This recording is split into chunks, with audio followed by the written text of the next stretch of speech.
इस वक्त रूसी राष्ट्रपति व्लादिमीर पुतिन सुर्खियों में हैं।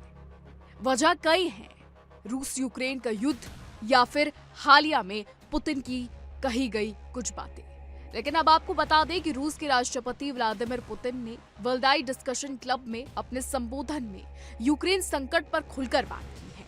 जी हां, उन्होंने कहा कि यदि अमेरिका में डोनाल्ड ट्रंप 2022 में सत्ता में होते या बाइडेन प्रशासन ने रूस के साथ सहयोग किया होता तो शायद यूक्रेन से युद्ध टाला जा सकता था। जी हां, ये बातें कही हैं व्लादिमीर पुतिन ने। पुतिन ने यूक्रेन को पश्चिमी देशों का प्रॉक्सी बताते हुए कहा कि ये एक स्वतंत्र राष्ट्र के बजाय पश्चिमी हितों का मोहरा बन गया है। बता दें कि पुतिन ने यूक्रेन संकट को रूस और यूक्रेन के लिए साझा दर्द करार दिया। उन्होंने आरोप लगाया कि यूक्रेन को रूस के खिलाफ भड़काने वाले देशों ने ना तो रूसी हितों की परवाह की और ना ही यूक्रेनी जनता की। उनके अनुसार यूक्रेन अब इन देशों के लिए निकम्मा हो चुका है। पुतिन ने यूरोप में बढ़ते सैन्यीकरण पर चिंता जताई और चेतावनी दी कि किसी भी खतरे का जवाब काफी ठोस होगा। उन्होंने जोर देकर कहा कि रूस हर स्थिति से निपटने के लिए तैयार है। इतना ही नहीं, रूसी राष्ट्रपति पुतिन ने साफ चेतावनी दी है कि अगर अमेरिका यूक्रेन को लंबी दूरी की मिसाइलें देता है तो इससे मॉस्को और वॉशिंगटन के बीच रिश्ते काफी तनावपूर्ण हो जाएंगे। पुतिन ने अंतर्राष्ट्रीय विशेषज्ञों के सामने कहा कि इस तरह की आपूर्ति से द्विपक्षीय संबंधों को नुकसान पहुंचेगा, लेकिन युद्ध के मैदान में कोई बड़ा बदलाव नहीं आएगा। उन्होंने ये भी कहा कि यूक्रेन को मिसाइलें देने से अमेरिका और रूस के बीच तनाव का एक नया चरण शुरू हो जाएगा। पुतिन ने जोर देकर कहा कि रूस की सेनाएं लगातार प्रगति कर रही हैं और युद्ध के मैदान में स्थिति नियंत्रित है। वहीं आपको बता दें कि रूस और यूक्रेन के बीच जंग जारी है।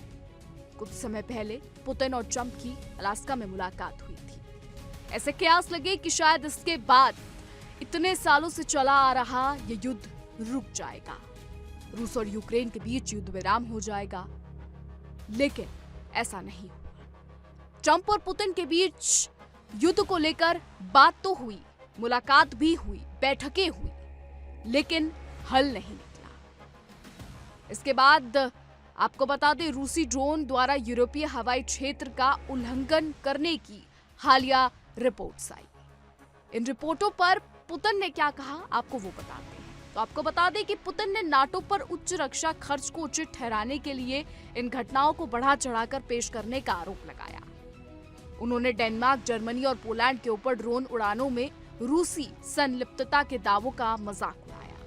उन्होंने कहा, हम यूरोप के बढ़ते सैन्यीकरण पर बारीकी से नजर रखे हैं। क्या ये सब सिर्फ बातें हैं या हमें जवाबी कदम उठाने का समय आ गया है? आपको बता दें कि पुतिन और ट्रंप की मुलाकात के ठीक कुछ दिनों बाद ही ज़ेलेंस्की, ट्रंप और नाटो के तमाम देशों की मुलाकात हुई। ये मुलाकात न्यूयॉर्क में हुई, जहां जॉर्जिया मेलोनी, इमैनुअल मैक्रों, कीर स्टारमर और नाटो के चीफ पहुंचे थे।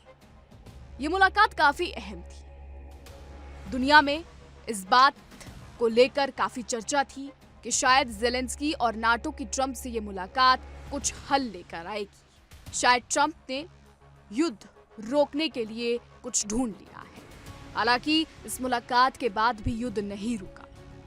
यूक्रेन लगातार रूस पर हमले कर रहा है, वहीं रूस भी लगातार यूक्रेन पर हमले कर रहा है। और अब इस बीच रूसी राष्ट्रपति व्लादिमीर पुतिन की ये बातें किसी और ही जगह इशारा कर रही हैं। पुतिन ने जिस तरीके से यूक्रेन को लेकर बात की, पुतिन ने नाटो को लेकर बात की, पुतिन ने ट्रंप को लेकर बात की, ये चीजें कुछ और ही दर्शाती हैं।